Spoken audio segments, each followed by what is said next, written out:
Hello everyone, अस्सलाम वालेकुम। मेरा नाम जमील है। आज इस वीडियो में हम पास्ट कंटिन्यूअस टेंस सीखेंगे। पास्ट कंटिन्यूअस टेंस को उर्दू में हम फ़ेल मादी जारी कहते हैं। उर्दू में इसकी पहचान क्या है? उर्दू के जुमले के आखिर में रहा था, रही थी, रहे थे आते हैं। यहाँ एक मिसाल लेके, वो खत लिख रहा था। ठीक है, तो जुमले के आखिर में क्या है? रहा था। इसी तरह ऐसा भी पॉसिबल है, सारा खत लिख रही थी।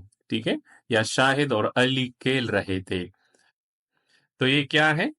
पास्ट कंटिन्यूअस टेंस के जुमले हैं। यहाँ एक नुक्ता नोट कर ली कि इन जुमलों में कोई दौरानिया नहीं है। ठीक है, क्या मतलब? अगर ये जुमला इस तरह आए, वो आधे घंटे से खत लिख रहा था, तो ये क्या है? इसमें वक्त का जिक्र आया, दौरानिया आया, तो ये फिर पास्ट परफेक्ट कंटिन्यूअस टेंस के जुमले होते हैं। पास्ट परफेक्ट कंटिन्यूअस टेंस एक अलग टेंस है, उसका स्ट्रक्चर मुख्तलिफ है, उसके जुमले मुख्तलिफ तरीके से बनते हैं। ठीक है, अब ये क्या है? पास्ट कंटिन्यूअस टेंस है, इसमें वक्त का कोई जिक्र नहीं। तो वो खत लिख रहा था, इसकी अंग्रेजी क्या है? He was writing a letter. यहाँ कुछ मजीद मिसालें देखें। मैं कॉफी पी रहा था, आई वॉज ड्रिंकिंग कॉफी। वो वीडियो गेम्स खेल रहा था, he was playing video games. वो ईमेल लिख रही थी, she was writing in email. याद रखें कि पास्ट कंटिन्यूअस टेंस को हम पास्ट प्रोग्रेसिव टेंस भी कहते हैं। इस टेंस का इस्तेमाल हम ऐसे कामों को बयान करने के लिए करते हैं जो माजी में किसी खास वक्त में हो रहे थे। ठीक है, माजी में किसी खास पॉइंट पे वो हो रहे थे। यहां देखिए, I was studying when you called. मैं पढ़ रहा था जब आपकी कॉल आई। ठीक है, मैं पढ़ रहा था जब आपकी कॉल आई। तो यहाँ क्या है? जब आपकी कॉल आई तो मैं किस चीज में मसरूफ था? स्टडी में, मुताले में। ठीक है, यहाँ एक और मिसाल देखें। They were playing basketball when it started to rain. वो बास्केटबॉल खेल रहे थे जब बारिश होने लगी। यानी यानी जब बारिश शुरू हुई तो वो किस चीज में मसरूफ थे? वो बास्केटबॉल खेलने में मसरूफ थे। तो यहाँ फिर देखें, वो बास्केटबॉल खेल रहे थे जब बारिश शुरू हुई। इसी तरह एक और जुमला, At 5 p.m. yesterday, I was working on my presentation. कल 5 बजे, कल 5 बजे मैं प्रेजेंटेशन पे काम कर रहा था। तो क्या है? एक खास पॉइंट है माजी में, एट 5 p.m. यस्टरडे। ये एक माजी में एक खास पॉइंट है, एक खास नुक्ता, एक खास वक्त है। तो उस टाइम में मैं क्या कर रहा था? मेरी मसरूफियत क्या थी उस टाइम? वर्किंग, यानी मैं प्रेजेंटेशन पे काम कर रहा था, प्रेजेंटेशन तैयार कर रहा था। अच्छा, यहाँ एक और जुमला देखिए। We were eating our dinner while Akram was playing video games. हम रात का खाना खा रहे थे जबकि अकरम वीडियो गेम्स खेल रहा था। इन टर्म्स के बारे में अगर आप मजीद जानना चाहते हैं तो इस चैनल के ऊपर मेरी एक और वीडियो है प्रेजेंट इंडेफिनिट टेंस के बारे में।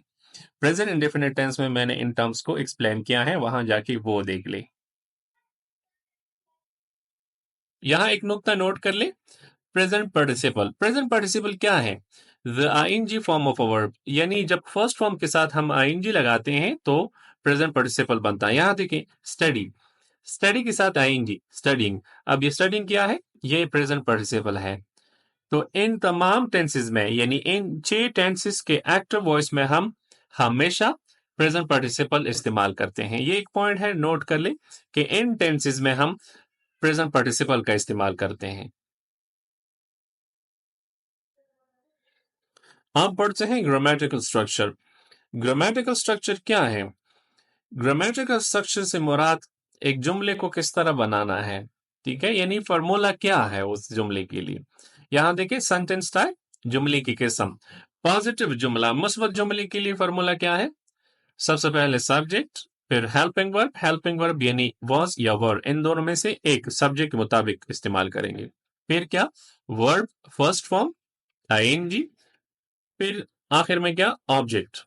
इसी तरह नेगेटिव यानी नफी जुमलों के लिए सबसे पहले सब्जेक्ट, फिर हेल्पिंग वर्ब, फिर नॉट, फिर verb first form ING plus object. इसी तरह क्वेश्चन के लिए वाज या वर्ड यानी हेल्पिंग वर्ब सबसे पहले, फिर सब्जेक्ट, इसके बाद verb first form ING plus object, आखिर में क्वेश्चन मार्क यानी सवाल या निशान। तो इन फॉर्मूलों की मदद से हम इस टेंस के जुमले बना सकते हैं। यहां कुछ मिसालें देखें। पॉजिटिव जुमला है ही वॉज प्लेइंग फुटबॉल। फिर negative they were not watching TV। फिर question were you eating lunch।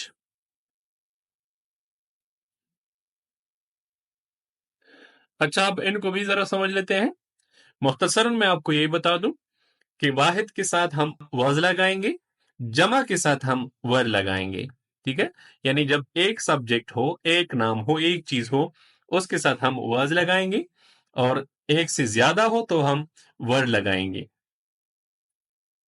यहां देखें, आई के साथ हम वाज लगाएंगे। वाज का मतलब है ता या ती। ठीक है, यानी मुज़क्कर के लिए ता, मुअन्नस के लिए ती।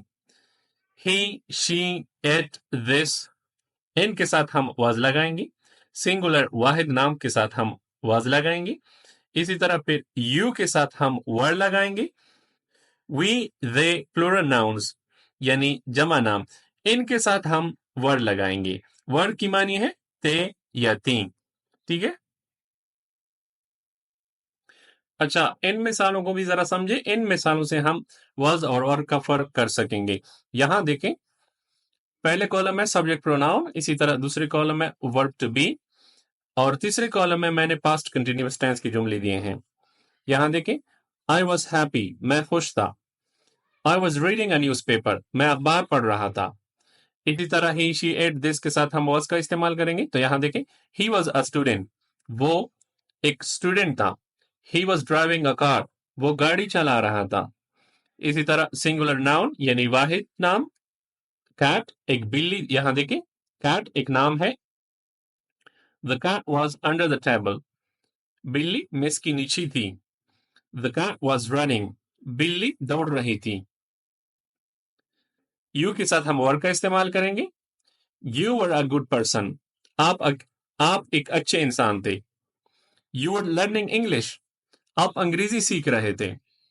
यहां देखें, वी और दे, यानी वी के साथ और दे के साथ भी हम वर लगाएंगे। यहां देखें, वी वर फ्रेंड्स, हम दोस्त थे। इसी तरह वी और they were watching the movie. ठीक है, यहां देखें, मैं ऐसा भी कह सकता हूं, we were watching the movie और they were watching the movie. हम मूवी देख रहे थे या वो मूवी देख रहे थे। फिर प्लूरल प्लूरल नाउन्स यानी एक से ज्यादा नाम आए। तो यहां देखें, सलमान इन यासिर वर फ्रेंड्स, एक एक से ज्यादा नाम है। ठीक है, सलमान और यासिर दोस्त थे। सलमान इन यासिर वर प्लेइंग, सलमान और यासिर खेल रहे थे। यहाँ फॉर्मूले मैंने इस तरतीब से लिखे हैं कि ऊपर फॉर्मूला है, फॉर्मूले के नीचे एक जुमला दिया हुआ है।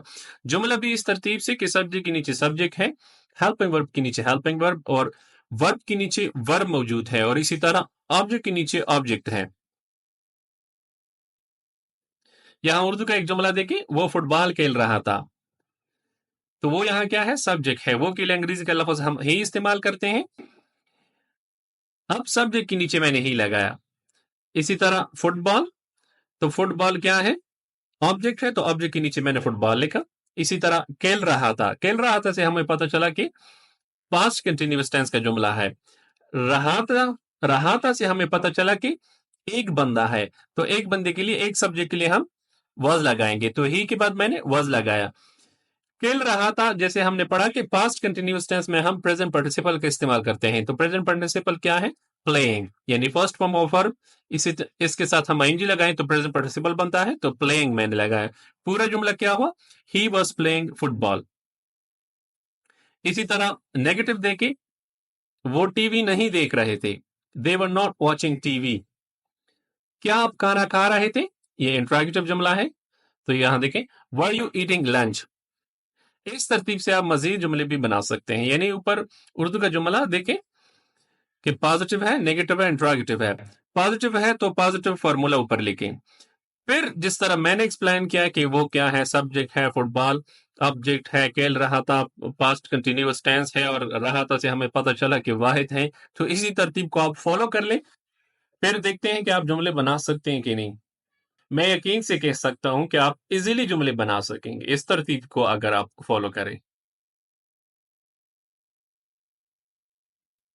जब आप उर्दू का एक जुमला अंग्रेजी में ट्रांसलेट करना चाहते हैं तो इन नुकात का ख्याल रखें। यानी यहाँ देखें वो खत लिख रहा था। सबसे पहले देखें टेंस कौन सा है, तो इस केस में पास्ट कंटिन्यूअस टेंस है। फिर वॉइस देखें, एक्टिव वॉइस है जुमला या पासिव वॉइस है, तो इस केस में जुमला यहाँ एक्टिव वॉइस है। फिर जुमले की किस्म देखें, तो इस केस में पॉजिटिव सेंटेंस है यानी मुस्बत जुमला है। फिर पॉजिटिव सेंटेंस के लिए फॉर्मूला क्या है, तो इस केस में subject plus verb plus verb, first form plus ING plus object. फिर सब्जेक्ट क्या है, सब्जेक्ट यहाँ वो के लिए अंग्रेजी का लफज ही, और इसी तरह फिर वर्ब, वर्ब लिखना, लिखने के लिए अंग्रेजी का लफज राइट, और ऑब्जेक्ट खत, खत को अंग्रेजी में हम लेटर कहते हैं। तो अब आसानी से हम इसको ट्रांसलेट कर सकते हैं। यहाँ देखिए वो खत लिख रहा था, तो आसानी से हम बोल भी सकते हैं, लिख भी सकते हैं, he was writing a letter.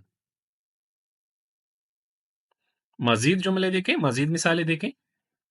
वो खत लिख रहा था, he was writing a letter. हम फुटबॉल खेल रहे थे, वी वर प्लेइंग फुटबॉल।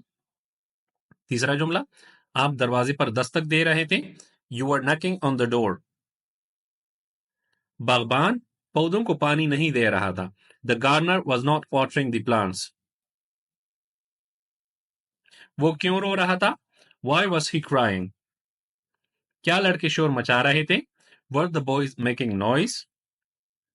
क्या आप अंग्रेजी का इम्तिहान नहीं दे रहे थे, were you not taking the English exam.